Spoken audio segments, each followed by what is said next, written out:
नमस्कार साथियों, 12 मई 2021 की डेली करंट अफेयर्स की क्लास में आज हम बात करेंगे कुछ महत्वपूर्ण प्रश्न।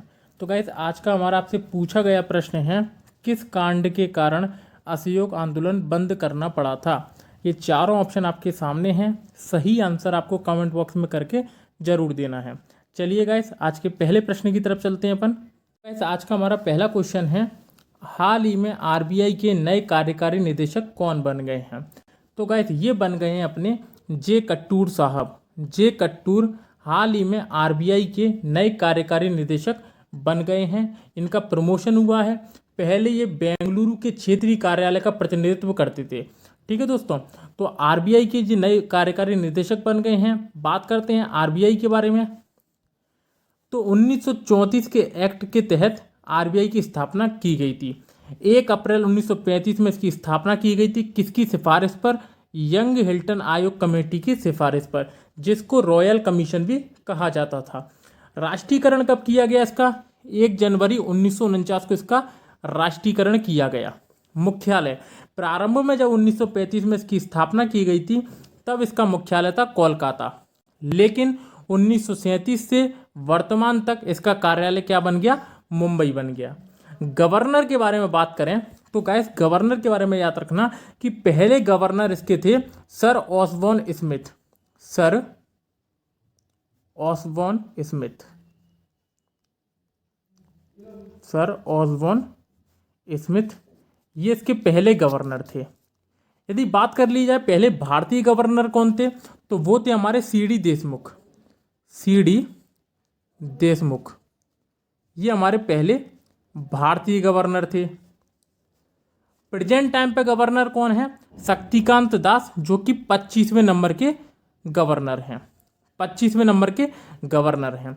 बात करते हैं इसमें कितने उप गवर्नर होते हैं, तो उप गवर्नर होते हैं 4 इसमें उप गवर्नर होते हैं।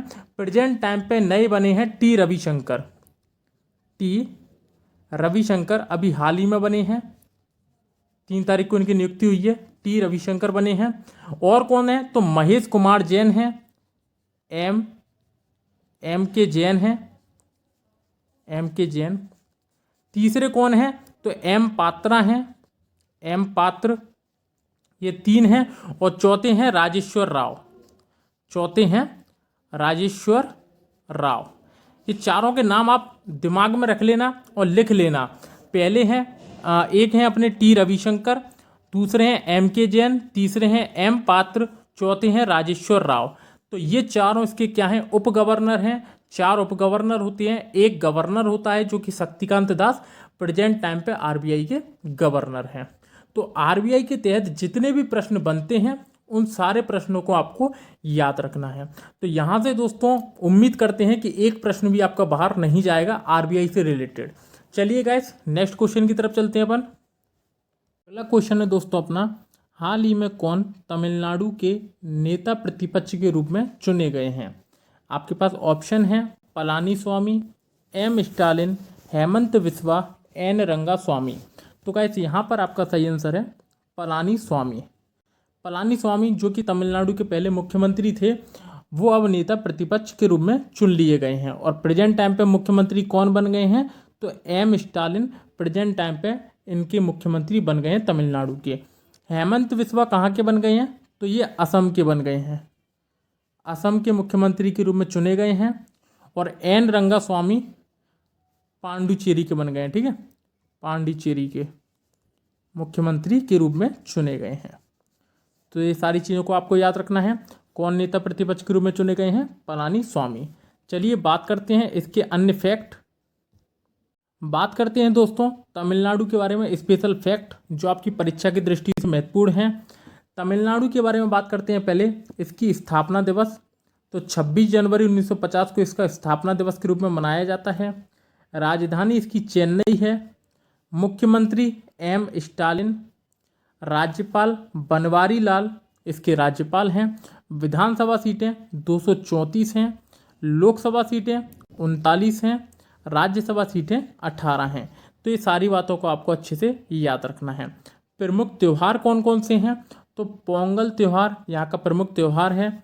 जल्लीकट्टू, चित्तूर और आदि पेरू के।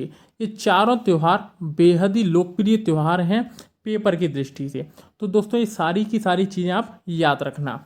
आपको यहाँ पर दिख रहा होगा कि ये हमारा तमिलनाडु है और ये नीचे की साइड हमारा श्रीलंका है। तो इनके बीच में कौन सी खाड़ी पड़ती है? तो पाक की खाड़ी पड़ती है, पाक की खाड़ी। तो इस वाली बात को भी आप याद रखना, पाक की खाड़ी पड़ती है तमिलनाडु और श्रीलंका के बीच में। चलिए गाइस नेक्स्ट क्वेश्चन की तरफ चलते हैं अपन। नेक्स्ट क्वेश्चन है दोस्तों अपना, वुडी गुथरी पुरस्कार 2021 से किसे सम्मानित किया गया है? तो गाइस यहाँ पर किया गया है ब्रूस स्प्रिंगस्टीन को। ब्रूस स्प्रिंगस्टीन को वुडी गुथरी पुरस्कार 2021 से सम्मानित किया गया है। दोस्तों बात करते हैं कुछ अवार्ड्स के बारे में जो कि आपके लिए महत्वपूर्ण बनते हैं। तो ये हैं आपके ज्ञानपीठ पुरस्कार 2019 में किसको दिया गया है? अक्कीतम अच्युतम नंबूदरी, जिनका निधन हो चुका है, 55वां दिया गया है। मलयालम भाषा में दिया गया है। किस भाषा में? मलयालम भाषा में दिया गया है। मलयालम भाषा में दिया गया है अक्कीतम अच्युतम नंबूदरी। बात करते हैं सरस्वती सम्मान।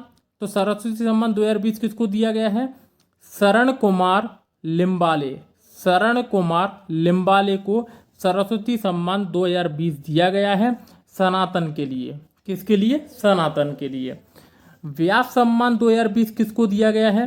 तो व्यास सम्मान 2020 शरण पगारे को। शरण पगारे को पाटलिपुत्र की साम्राज्ञी, पाटलिपुत्र की साम्राज्ञी के लिए दिया गया है। अंतर्राष्ट्रीय बुकर पुरस्कार मारिके लुकास रिजनेवेल्ड को दिया गया है। और साहित्य अकादमी पुरस्कार किसको दिया गया है? तो हिंदी में दिया गया है अनामिका को टोकरी के दिंगत के लिए। और इंग्लिश में दिया गया है अरुंधति सुब्रमण्यम को when God is a traveller के लिए। When God is a traveller के लिए दिया गया है अरुंधति सुब्रमण्यम को। हिंदी में अनामिका को दिया गया है टोकरी के दिंगत के लिए। तो ये कुछ पुरस्कार हैं जिनको आपको याद रखना है। ज्ञानपीठ पुरस्कार अक्कीतम अच्युतम नंबूदरी, सरस्वती सम्मान शरण कुमार लिम्बाले सनातन के लिए, व्यास सम्मान 2020 शरण पगारे पाटलिपुत्र की साम्राज्ञी के लिए, अंतर्राष्ट्रीय बुकर पुरस्कार मारिके लुकास रिजनेवेल्ड को, साहित्य अकादमी पुरस्कार हिंदी के लिए अनामिका को टोकरी के दिंगत के लिए, इंग्लिश में अरुंधति सुब्रमण्यम को when God is a traveller के लिए। तो ये सारी बातों को आपको याद रखना है। चलिए गाइस नेक्स्ट क्वेश्चन, किस राज्य के द्वारा जगन्नाथ स्वच्छ संकल्प प्रोग्राम लॉन्च करने की घोषणा की गई है? आंध्र प्रदेश, उड़ीसा, केरल या गुजरात? तो गाइस ये सही आंसर हो जाएगा अपने आंध्र प्रदेश। ये आंध्र प्रदेश के मुख्यमंत्री हैं जगनमोहन रेड्डी। चलिए दोस्तों बात करते हैं कुछ आंध्र प्रदेश के फैक्टों के बारे में। दोस्तों आंध्र प्रदेश, सबसे महत्वपूर्ण फैक्ट इसका क्या है कि भाषाई आधार पर बनने वाला पहला राज्य कौन सा है? तो वो हमारा आंध्र प्रदेश ही है, भाषाई आधार पर बनने वाला पहला राज्य। लेकिन स्थापना दिवस कब मनाया जाता है? 1 नवंबर 1956 को। राजधानी, दोस्तों राजधानी इसकी कितनी है? तो ये पहला ऐसा राज्य है जिसकी अपनी 3 राजधानियां हैं भारत के। भारत का पहला ऐसा राज्य है जिसकी 3 राजधानियां हैं। कौन कौन सी? पहली विशाखापट्टनम। विशाखापट्टनम इसकी एग्जीक्यूटिव राजधानी है। एग्जीक्यूटिव राजधानी कहाँ है? विशाखापट्टनम। अमरावती, अमरावती इसकी लेजिस्लेटिव राजधानी है। और कुर्नूल, कुर्नूल इसकी जुडिशियली राजधानी है। तो फैक्टों को दोस्तों अच्छे से याद रखना। राजधानी इसकी 3 है, विशाखापट्टनम जो कि एग्जीक्यूटिव राजधानी है, अमरावती लेजिस्लेटिव राजधानी है और कुर्नूल जुडिशियली राजधानी है। बात करते हैं मुख्यमंत्री के बारे में। तो जगनमोहन रेड्डी यहाँ के मुख्यमंत्री हैं। राज्यपाल विश्वभूषण हरिचंदन यहाँ के राज्यपाल हैं जो हाल ही में एसएससी के पेपर में पूछे गए थे। विधानसभा की सीटें यहाँ पर कितनी हैं? 175 विधानसभा की सीटें हैं। लोकसभा की सीटें 25 हैं और राज्यसभा की सीटें यहाँ पर 11 हैं। तो इस सारी बातों को आपको अच्छे से याद रखना है। 2 बांध याद रखो आप। सोमाशिला बांध किस नदी पर है? पेन्नार नदी पर। सोमाशिला बांध किस नदी पर है? पेन्नार नदी पर। और श्रीशैलम बांध कहाँ पर है? कृष्णा नदी पर। और ये हमारे बालाजी का मंदिर, तिरुपति बालाजी का मंदिर, तो इनके नाम के लिए राम राम। चलिए गाइस, नेक्स्ट क्वेश्चन बात करते हैं। अप्रैल 2021 माह के लिए ICC player of the month किसे चुना गया है? बाबर आजम, ऋषभ पंत, भुवनेश्वर कुमार, रविचंद्रन अश्विन। तो गाइस यहाँ पर आपका सही आंसर हो जाएगा बाबर आजम। बाबर आजम को अप्रैल माह का ICC player of the month चुना गया है। बात करते हैं जनवरी से लेकर, तो जनवरी 2021 में ऋषभ पंत को चुना गया था। इसको कब चुना गया था? जनवरी के लिए चुना गया था। रविचंद्रन अश्विन को कब चुना गया था? तो फरवरी के लिए चुना गया था, फरवरी के लिए। और भुवनेश्वर कुमार को मार्च के लिए चुना गया था, मार्च के लिए प्लेयर ऑफ द मंथ चुना गया था। और बाबर आजम को अप्रैल के लिए चुना गया है। तो ये सारी बातों को आपको याद रखना है। बात करते हैं आईसीसी के बारे में कुछ। तो दोस्तों, आईसीसी का full form international cricket council. स्थापना इसकी कब हुई थी? 1909 में इसकी स्थापना करवाई गई थी। और मुख्यालय इसका दुबई में है। और अध्यक्ष हैं ग्रेग बर्कले। ग्रेग बर्कले इसके क्या हैं? अध्यक्ष हैं। तो ये सारी बातें आप याद रखना, परीक्षा के दृष्टिकोण से बेहद महत्वपूर्ण है। चलिए गाइस, बात करते हैं नेक्स्ट क्वेश्चन। अगला क्वेश्चन है गाइस अपना, हाल ही में किस देश के प्रधानमंत्री ने विश्वास मत में बहुमत न मिलने के कारण इस्तीफा देने की घोषणा कर दी है? रूस, नेपाल, मलेशिया या फिर चीन। तो गाइस यहाँ पर अपना सही आंसर हो जाएगा नेपाल। नेपाल के प्रधानमंत्री केपी शर्मा ओली ने विश्वास मत में बहुमत न मिलने के कारण इस्तीफा देने की घोषणा कर दी है। दोस्तों, पूरी कहानी क्या है उसको समझने का प्रयास करेंगे अपन। चलिए, जिस प्रकार से दोस्तों अपने यहाँ पर संसद होती है, उसी प्रकार से नेपाल में राष्ट्रीय पंचायत होती है। और वो भी 2 सदन हैं। पहली राष्ट्रीय सभा, जिसको हम राज्यसभा कहते हैं, और दूसरी प्रतिनिधि सभा, जिसको हम लोकसभा कहते हैं। अब एक्चुअल में हुआ क्या था, जो केपी शर्मा ओली जी हैं, उनको इस्तीफा इस वजह से देना पड़ रहा है क्योंकि उन्होंने 2 लोगों के साथ मिलकर अपनी पार्टी बनाई थी। एक तो वो स्वयं थे और एक थे प्रचंडजीत, तो इनके साथ मिलकर इनने क्या बनाई थी? सरकार बनाई थी। पूरी बात समझना, एक इनकी पार्टी थी, एक इनकी पार्टी थी, दोनों को मिलकर इन्होंने पार्टी बनाई थी। लेकिन एक शर्त रखी थी प्रचंडजीत ने ये शर्त रखी थी कि 2.5 साल के लिए आप प्रधानमंत्री बनेंगे और 2.5 साल के लिए मैं प्रधानमंत्री बनूंगा। तो दोस्तों, जो केपी शर्मा ओली है, उन्होंने इसको स्वीकार कर लिया। हाँ ठीक है, 2.5 साल के लिए मैं बन जाऊंगा, 2.5 साल के लिए तुम बन जाना। लेकिन जैसे ही 2.5 साल का कार्यकाल पूरा हुआ केपी शर्मा ओली का, उनके मन में लालच आ गया, तो उन्होंने प्रधानमंत्री पद से इस्तीफा देने की मना कर दिया। तो प्रचंडजीत ने क्या कर लिया? अपना हाथ खींच लिया। और बहुमत न मिलने के कारण अब केपी शर्मा ओली को इस्तीफा देना पड़ रहा है। तो ये पूरी कहानी है कि प्रचंडजीत ने अपना हाथ खींच लिया है। तो दोस्तों, ये क्वेश्चन आपको अच्छे से समझ में आया होगा, ये मैं उम्मीद करता हूँ। चलिए गाइस, नेक्स्ट क्वेश्चन की तरफ चलते हैं। हाल ही में आयुष्मान कार्डधारी परिवारों के लिए मुख्यमंत्री कोविड उपचार योजना किस राज्य सरकार द्वारा शुरू की गई है? उड़ीसा, मध्य प्रदेश, हिमाचल प्रदेश या असम। तो गाइस, इसका सही आंसर हो जाएगा मध्य प्रदेश। मध्य प्रदेश सरकार द्वारा मुख्यमंत्री कोविड उपचार योजना शुरू की गई है। बात करते हैं दोस्तों मध्य प्रदेश के बारे में। ये है दोस्तों अपना मध्य प्रदेश, शेरों की नगरी जिसको कह देते हैं, क्योंकि यहाँ पर सर्वाधिक शेर पाए जाते हैं। इसी कारण इसको टाइगर स्टेट भी कहा जाता है। दोस्तों, इसकी स्थापना कब हुई थी? 1 नवंबर 1956 को मध्य प्रदेश की स्थापना हुई थी। राजधानी इसकी भोपाल है। मुख्यमंत्री हैं इसके शिवराज सिंह चौहान। और राज्यपाल हैं आनंदीबेन पटेल, जो कि उत्तर प्रदेश की राज्यपाल हैं, उनका अतिरिक्त प्रभार है, तो उन्होंने मध्य प्रदेश की भी राज्यपाल बनी हुई हैं। लोकसभा सीटें यहाँ पर 29 लोकसभा सीटें हैं, राज्यसभा सीटें 11 हैं और विधानसभा सीटें 230 प्लस 1, मतलब 230 जो है वो निर्वाचित और एक जो है वो मनोनीत किया जाता है। तो 231 सीटें विधानसभा की सीटें हैं। बात करते हैं यहाँ पर कुछ प्रमुख नेशनल पार्क। तो कान्हा किसली राष्ट्रीय उद्यान, जो कि टाइगर प्रोजेक्ट में जुड़ने वाला पहला राष्ट्रीय उद्यान है, 1974 में जोड़ा गया था इसको। ठीक है, अगला है बांधवगढ़ राष्ट्रीय उद्यान, तीसरा है माधव राष्ट्रीय उद्यान और अगला है सतपुड़ा राष्ट्रीय उद्यान। तो ये चारों राष्ट्रीय उद्यानों को आपको याद रखना है। ज्योतिर्लिंग याद रख लेना यहाँ पर, ओमकारेश्वर, महाकालेश्वर। ये महाकालेश्वर जो है वो दक्षिणामुखी है। पूरे भारत में एक महाकालेश्वरी मंदिर ऐसा है जो दक्षिणामुखी मंदिर है। वो कहाँ पर है? उज्जैन में है।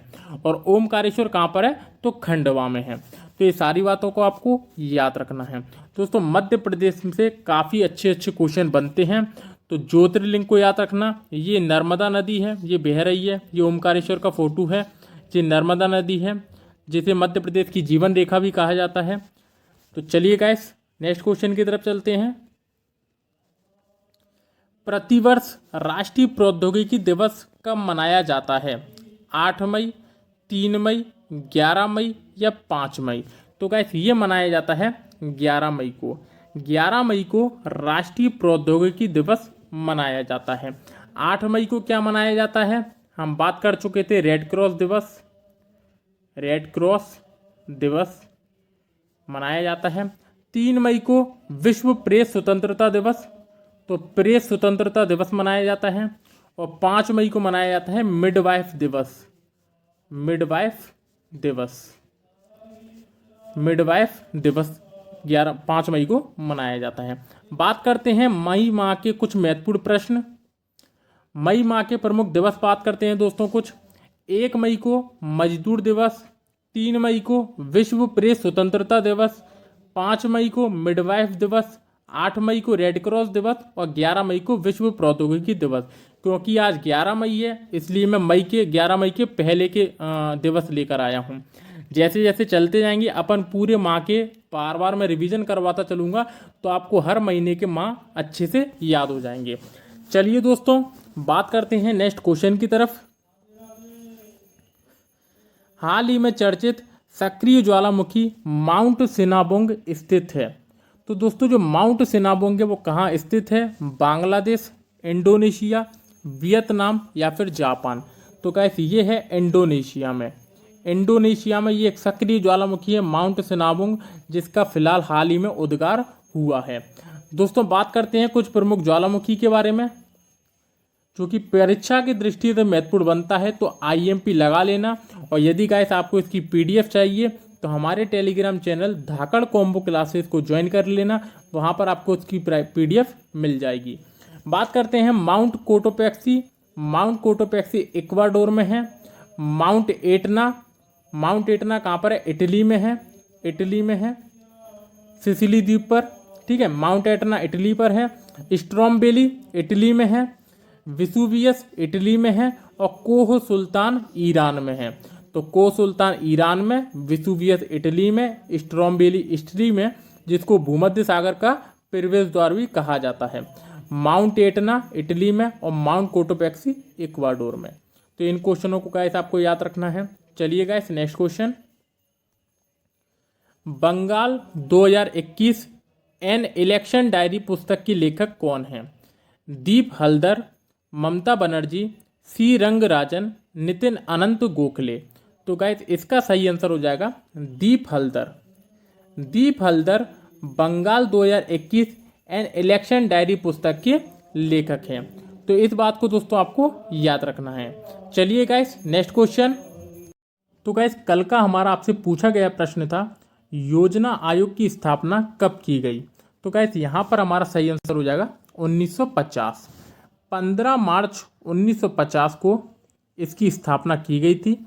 और इसका मुख्यालय कहाँ था? दिल्ली में इसका मुख्यालय था। दिल्ली में इसका मुख्यालय था। प्रेजेंट टाइम पे 2015 में बात करें, 2015 में 1 जनवरी 2015 में इसका नाम बदलकर नीति आयोग कर दिया था। तो नीति आयोग प्रेजेंट टाइम पे इसका नाम हो गया है। अध्यक्ष प्रधानमंत्री मोदी, उपाध्यक्ष अपने राजीव कुमार और सीईओ अमिताभ कांत। तो अमिताभ कांत अपने सीईओ हो गए, सीईओ अपने अमिताभ कांत हो गए, और जो राजीव कुमार हैं वो हमारे उपाध्यक्ष हो गए, राजीव कुमार हमारे उपाध्यक्ष हो गए, उपाध्यक्ष हो गए, और अध्यक्ष कौन है? हमारे मोदी साहब। तो गाइस इस प्रकार से आज की हमारी क्लास ख़त्म होती है यहाँ पर ही। यदि दोस्तों आपको वीडियो अच्छा लगा हो तो वीडियो को लाइक ज़रूर करें, कमेंट करके ज़रूर बताएं कि वीडियो आपको कैसी लगी, और चैनल को सब्सक्राइब दोस्तों ज़रूर कर लेना। फिर मिलते हैं कल नेक्स्ट क्लास के साथ, तब तक के लिए धन्यवाद।